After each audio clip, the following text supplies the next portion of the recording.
നഗരത്തിന്റെ തിരക്കുകളിൽ നിന്ന് മാറി പഴയൊരു റെയിൽവേ ക്രോസിനടുത്തായിരുന്നു ആദർശിന്റെ ആ ചെറിയ വർക്ക്ഷോപ്പ്. ഗ്രീസും ഓയിലും പുരണ്ട കൈകളും വിയർപ്പും അവനൊരു വേഷമായിരുന്നില്ല, അതവന്റെ ജീവിതമായിരുന്നു.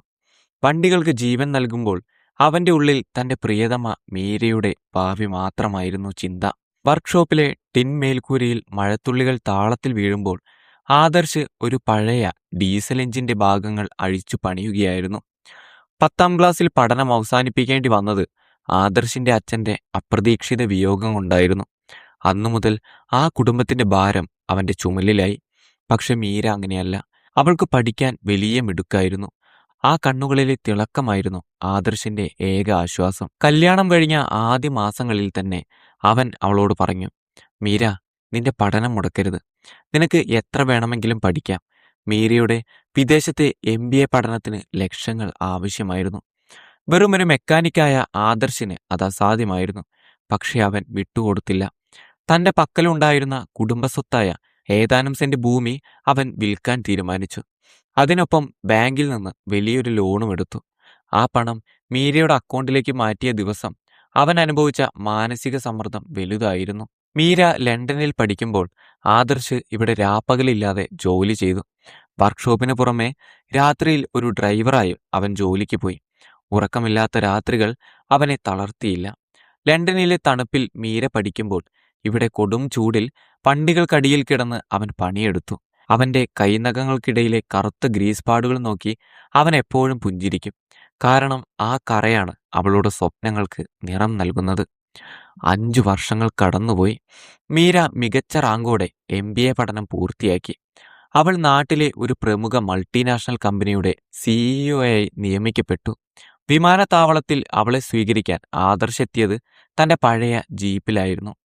വിമാനത്താവളത്തിന്റെ AC തണുപ്പിൽ നിന്ന് ഇറങ്ങി വന്ന മീരയുടെ മുഖത്ത് പഴയ പ്രസന്നതയുണ്ടായിരുന്നില്ല.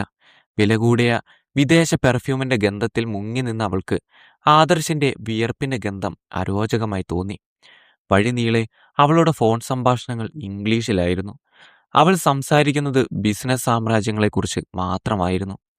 മീരയുടെ പദവി ഉയർന്നതോടെ ആ വീടിന്റെ അന്തരീക്ഷം മാറി. നഗരത്തിലെ ഒരു ആഡംബര ഫ്ലാറ്റിലേക്ക് അവർ താമസം മാറി. അവിടെ ആദർശിന്റെ സാന്നിധ്യം അവൾക്കൊരു അസ്വസ്ഥതയായി. ഒരിക്കൽ തന്റെ സഹപ്രവർത്തകർക്കായി നടത്തിയ വിരുന്നിൽ ആദർശിനെ പരിചയപ്പെടുത്താൻ മീര തയ്യാറായില്ല. സുഹൃത്തുക്കൾ ആദർശിനെ നോക്കി ചോദിച്ചപ്പോൾ മീര പറഞ്ഞു, ഓ, അതിവിടെ ഹെൽപ്പിന് നിൽക്കുന്ന ഒരാളാണ്. ആ വാക്കുകൾ ആദർശിനെ തകർത്തു കളഞ്ഞു. പിന്നീട് ഒരിക്കൽ നഗരത്തിലെ ഒരു പഞ്ചനക്ഷത്ര ഹോട്ടലിൽ വെച്ച് നടന്ന വലിയൊരു ബിസിനസ് കോൺഫറൻസിൽ ആദർശ് മീരയ്ക്ക് ഒരു അത്യാവശ്യമായ ഫയൽ എത്തിക്കാൻ ചെന്നു. അവളുടെ പ്രശസ്തരായ സുഹൃത്തുക്കൾക്കിടയിൽ നിൽക്കുമ്പോൾ ആദർശിനെ കണ്ട മീരയുടെ മുഖം വിളറി. ഇതാരാണ് മീര? ഒരു വ്യവസായി ചോദിച്ചു. മീര ഒരു ഭാവവ്യത്യാസവുമില്ലാതെ പറഞ്ഞു, ഓ, അതെന്റെ ഡ്രൈവറാണ്. ഫയൽ തരാൻ വന്നതാ, നീ പൊയ്ക്കോളൂ. വീട്ടിലെത്തിയ ശേഷം ആദർശ് ചോദിച്ചു, മീര, ഞാൻ നിന്റെ ഡ്രൈവറായിരുന്നു. മീരയുടെ മറുപടി ക്രൂരമായിരുന്നു. പിന്നെ എന്തു പറയണം? നിന്റെ ഈ വേഷവും രൂപവും എനിക്ക് അപമാനമാണ്. എന്റെ സ്റ്റാറ്റസിന് ചേരാത്ത ഒരാളെ കൂടെ കൊണ്ടു നടക്കാൻ എനിക്കാവില്ല. നമുക്കിടയിൽ ഇനി ഒന്നുമില്ല ആദർശ്. നമുക്ക് ഡിവോഴ്സ് വേണം. താൻ നൽകിയ സ്നേഹത്തിന് പകരമായി അവൾ നൽകിയ മുറിവുകളും ഏറ്റുവാങ്ങി ആദർശ് ആ പടിയിറങ്ങി. അവന്റെ കയ്യിൽ അവശേഷിച്ചത് അവന്റെ പഴയ പണിയായുധങ്ങൾ മാത്രമായിരുന്നു. മീരയുടെ പടിയിറങ്ങിയ ആ രാത്രി ആദർശ് ശരിക്കും മരവിച്ചു പോയിരുന്നു. പണ്ട് അവൾക്കായി അവൻ വിറ്റ മണ്ണും ഒഴുക്കിയ വിയർപ്പും അന്ന് അവന്റെ കൺമുന്നിൽ കനലായി തിളങ്ങി. നഗരത്തിലെ വെളിച്ചങ്ങളിൽ നിന്ന് മാറി അവൻ തന്റെ പഴയ വർക്ക്ഷോപ്പിലേക്ക് തിരിച്ചെത്തി. അവിടെ ഇരുട്ടിൽ പണിയായുധങ്ങളുടെ തണുപ്പിൽ അവൻ തനിച്ചിരുന്നു. ആ പഴയ ഗ്യാരേജിന് അവനെ ആശ്വസിപ്പിക്കാൻ കഴിയുമായിരുന്നില്ല. ഗ്രീസും ഓയിലും പുരണ്ട ആ പഴയ വസ്ത്രങ്ങൾ അവനെ സംബന്ധിച്ചിടത്തോളം കേവലം വസ്ത്രങ്ങളല്ല, മറിച്ച് തന്റെ സത്യസന്ധമായ അധ്വാനത്തിന്റെ അടയാളങ്ങളാണെന്ന് അവൻ തിരിച്ചറിഞ്ഞു. ദിവസങ്ങൾ കടന്നുപോയി. ഒരിക്കൽ ഗ്രാമത്തിലെ പാടവരമ്പത്തിരുന്ന് ആദർശ് കർഷകർ പാടുപെടുന്നത് കണ്ടു. ഒരു വയസ്സായ കർഷകൻ തന്റെ കേടായ പമ്പ് സെറ്റ് നന്നാക്കാൻ കഴിയാതെ വിഷമിക്കുന്നത് കണ്ടപ്പോൾ ആദർശിന്റെ ഉള്ളിലെ മെക്കാനിക് ഉണർന്നു. അവൻ ആ പമ്പ് സെറ്റ് മിനിറ്റുകൾക്കുള്ളിൽ ശരിയാക്കി നൽകി. ആ കർഷകൻ തന്റെ കീശയിൽ നിന്ന് ഒരു 10 രൂപ നീട്ടിയപ്പോൾ ആദർശ് അത് നിഷേധിച്ചു. പക്ഷെ ആ കർഷകന്റെ കണ്ണുകളിൽ കണ്ട നന്ദി അവന് നൽകിയത് വലിയൊരു ദർശനമായിരുന്നു. നമ്മുടെ കർഷകർക്ക് ഉപയോഗിക്കാൻ കഴിയുന്ന കുറഞ്ഞ ചിലവിലുള്ള സാങ്കേതിക വിദ്യ എന്തുകൊണ്ട് എനിക്ക് നിർമ്മിച്ചുകൂടാ? ഈ ചിന്ത അവനെ ഉറക്കമില്ലാത്ത രാത്രികളിലേക്ക് നയിച്ചു. അവൻ തന്റെ ഗ്യാരേജിനെ ഒരു പരീക്ഷണശാലയാക്കി മാറ്റി. സ്ക്രാപ്പ് യാർഡുകളിൽ നിന്നും ആക്രിക്കടകളിൽ നിന്നും ശേഖരിച്ച പഴയ എഞ്ചിൻ ഭാഗങ്ങൾ അവൻ കൂട്ടിയോജിപ്പിച്ചു. കോർപ്പറേറ്റ് ലോകം ലാഭത്തെക്കുറിച്ച് ചിന്തിക്കുമ്പോൾ ആദർശ് ചിന്തിച്ചത് മണ്ണിൽ പണിയെടുക്കുന്നവന്റെ വേദനയെക്കുറിച്ചാണ്. പലരും അവനെ പരിഹസിച്ചു. ഭാര്യ ഉപേക്ഷിച്ച മെക്കാനിക്ക് ഭ്രാന്ത് പിടിച്ച് നടക്കുന്നു എന്ന് നാട്ടുകാർ പറഞ്ഞു. പക്ഷെ അവൻ തോറ്റുകൊടുക്കാൻ തയ്യാറല്ലായിരുന്നു. മാസങ്ങൾ നീണ്ട കഠിനാധ്വാനത്തിനൊടുവിൽ അവനൊരു മൾട്ടിപർപ്പസ് കർഷകയന്ത്രം വികസിപ്പിച്ചു. ഉഴുതുമറിക്കാനും വിത്തിടാനും വളമിടാനും ഒരേപോലെ ഉപയോഗിക്കാവുന്ന ആ യന്ത്രം സാധാരണ കർഷകർക്ക് വാങ്ങാൻ കഴിയുന്നത്ര കുറഞ്ഞ ചിലവിലുള്ളതായിരുന്നു. ഗ്രീൻ ലീഫ് എന്ന പേരിൽ അവൻ ആ സംരംഭം രജിസ്റ്റർ ചെയ്തു. സോഷ്യൽ മീഡിയയിലൂടെ അവന്റെ യന്ത്രത്തിന്റെ വീഡിയോകൾ വൈറലായി. കാർഷിക സർവകലാശാലകളിൽ നിന്നുള്ള വിദഗ്ധർ ആദർശിന്റെ സാങ്കേതിക തികവിൽ അത്ഭുതപ്പെട്ടു. ഒരു മെക്കാനിക് എന്ന നിലയിലുള്ള അവന്റെ പ്രായോഗിക ബുദ്ധി വലിയ എഞ്ചിനീയർമാർക്ക് പോലും ചിന്തിക്കാൻ കഴിയാത്തതായിരുന്നു. അടുത്ത 5 വർഷങ്ങൾ ആദർശിന്റെ ജീവിതത്തിലെ സുവർണ കാലഘട്ടമായിരുന്നു. ഗ്രീൻ ലീഫ് വെറും ഒരു കമ്പനിയല്ല, ഒരു പ്രസ്ഥാനമായി മാറി. ഗ്രാമങ്ങൾ തോറും ഗ്രീൻ ലീഫിന്റെ യൂണിറ്റുകൾ ഉയർന്നു. അവൻ കർഷകർക്ക് വായ്പകൾ നൽകി, സാങ്കേതിക വിദ്യ പഠിപ്പിച്ചു. ഇന്ന് രാജ്യത്തെ ഏറ്റവും മികച്ച യുവ വ്യവസായിക്കുള്ള അവാർഡ് ഏറ്റുവാങ്ങുമ്പോൾ ആദർശ് ഓർത്തത് തന്റെ പഴയ വർക്ക്ഷോപ്പിലെ ആ ഇരുണ്ട രാത്രികളെക്കുറിച്ചാണ്. കോട്ടും ടൈയും ധരിച്ച് മീരയുടെ ലോകത്ത് അപമാനിക്കപ്പെട്ട ആദർശ് ഇന്ന് കരിപുരണ്ട കൈകളുമായി തന്നെ ലോകത്തിനു മുന്നിൽ തലയുയർത്തി നിൽക്കുന്നു. അവന്റെ വിജയം മീരയ്ക്കുള്ള പ്രതികാരമല്ലായിരുന്നു, മറിച്ച് അവനിലെ മനുഷ്യത്വത്തിന്റെ വിജയമായിരുന്നു. അധികാരത്തിന്റെ ഉച്ചിയിൽ നിൽക്കുമ്പോൾ താഴെയുള്ള ചതിക്കുഴികൾ മീര കണ്ടില്ല. കോർപ്പറേറ്റ് ലോകം ഒരു ചക്കക്കളത്തി പോരാട്ടമാണെന്ന് അവൾ തിരിച്ചറിഞ്ഞത് വളരെ വൈകിയാണ്. കമ്പനിയിലെ ബോർഡംഗങ്ങളിൽ ചിലർ മീരയുടെ അമിതമായ ആത്മവിശ്വാസത്തെയും വേഗതയും ഭയപ്പെട്ടിരുന്നു. അവർ രഹസ്യമായി മീരയെ കുടുക്കാൻ വലിയൊരു ഗൂഢാലോചന തയ്യാറാക്കി. മീര അറിയാതെ അവളുടെ ഡിജിറ്റൽ സിഗ്നേച്ചറും ലെറ്റർ പാഡും ഉപയോഗിച്ച് അവർ കോടിക്കണക്കിന് രൂപയുടെ സാമ്പത്തിക തട്ടിപ്പ് നടത്തി. വിദേശ അക്കൗണ്ടുകളിലേക്ക് പണം മാറ്റിയത് മീരയുടെ നിർദ്ദേശപ്രകാരമാണെന്ന് കാണിക്കുന്ന വ്യാജ ഇമെയിലുകളും രേഖകളും അവർ സൃഷ്ടിച്ചു. ഒരു പ്രഭാതത്തിൽ അവളുടെ ഓഫീസിലേക്ക് പോലീസ് എത്തിയപ്പോഴാണ് മീര കാര്യങ്ങളുടെ ഗൗരവം അറിഞ്ഞത്. ക്യാമറ കണ്ണുകൾക്ക് മുന്നിൽ തലതാഴ്ത്തി നടക്കേണ്ടി വന്നപ്പോൾ അവൾക്ക് തന്റെ പഴയ വാക്കുകൾ ഓർമ്മ വന്നു. മാധ്യമങ്ങൾ അവളെ അഴിമതിക്കാരിയായ CEO എന്ന് വിശേഷിപ്പിച്ചു. അവൾ ഒരു കാലത്ത് ആർക്കു വേണ്ടിയാണോ ആദർശിനെ തള്ളിപ്പറഞ്ഞത്, ആ സുഹൃത്തുക്കളും ബിസിനസ് പങ്കാളികളും ഫോൺ എടുക്കാതായി. അവളുടെ സമ്പാദ്യമെല്ലാം കണ്ടുകെട്ടി. ആഡംബര ഫ്ളാറ്റിൽ നിന്ന് അവൾ ജയിലിന്റെ ഇരുട്ടറയിലേക്ക് വലിച്ചെറിയപ്പെട്ടു. ജയിലിലെ തണുത്ത തറയിൽ കിടക്കുമ്പോൾ മീര ആദർശിനെ ഓർത്തു. എന്നെ ഡ്രൈവർ എന്ന് വിളിച്ച് താൻ അപമാനിച്ച ആ മനുഷ്യൻ തനിക്ക് നൽകിയ ആത്മാർത്ഥമായ സ്നേഹം അവൾ തിരിച്ചറിഞ്ഞു. ആത്മഹത്യയല്ലാതെ മറ്റൊരു വഴിയില്ലെന്ന് അവൾ ഉറപ്പിച്ചു കഴിഞ്ഞിരുന്നു. പക്ഷേ പുറത്ത് ആദർശ് പ്രവർത്തിക്കുന്നുണ്ടായിരുന്നു. മീരയുടെ വാർത്ത കേട്ടപ്പോൾ അവന്റെ ഉള്ളിൽ പ്രതികാരമല്ല, മറിച്ച് വേദനയാണ് ഉണ്ടായത്.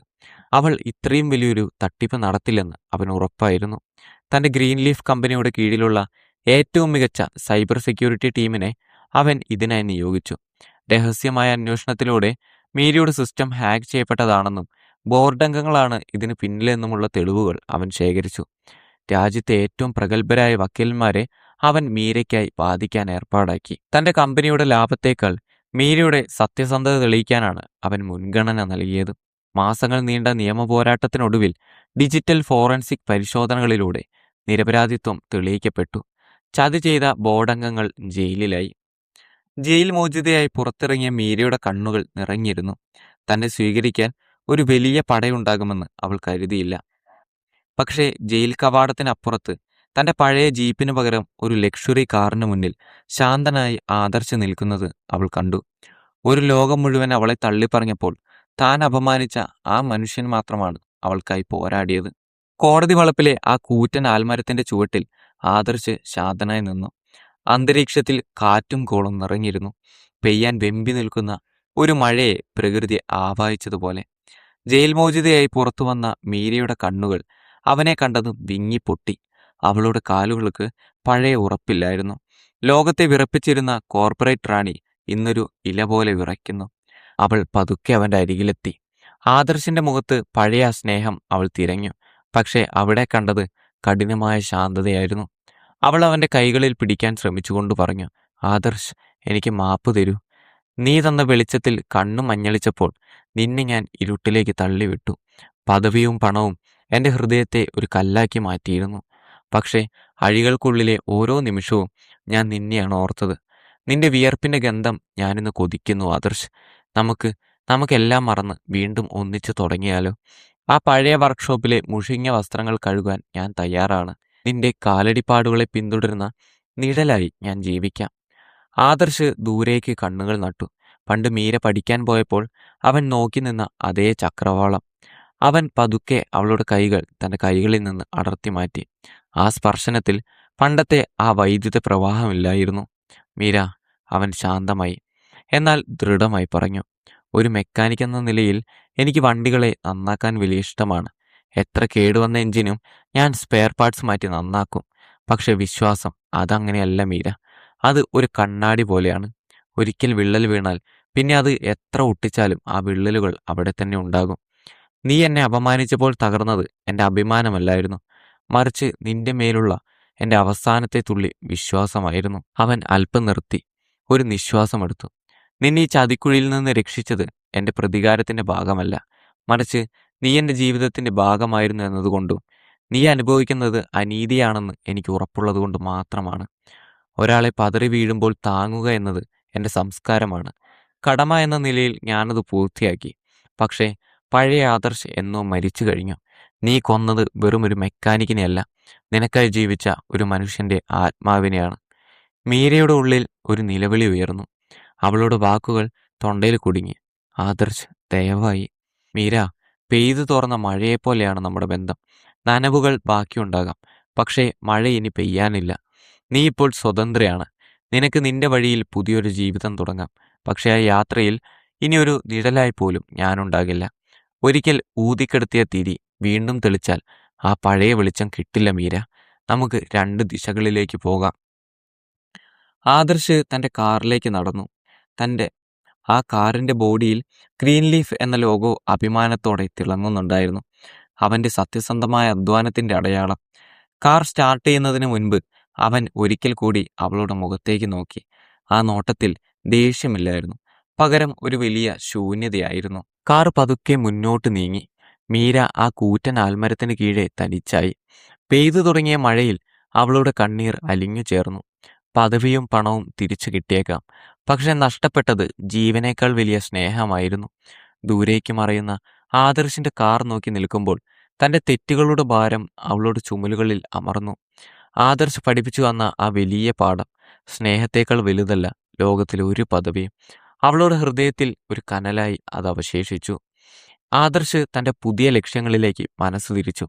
കരിപുരണ്ട ആ കൈകൾ ഇപ്പോൾ ലോകത്തെ മാറ്റുന്ന യന്ത്രങ്ങൾ നിർമ്മിക്കുകയായിരുന്നു. ആത്മവിശ്വാസത്തോടെയുള്ള അവൻ്റെ യാത്ര പുതിയ പുലരികളിലേക്ക് നീണ്ടു. പദവിയും സമ്പത്തും ശാശ്വതമല്ല.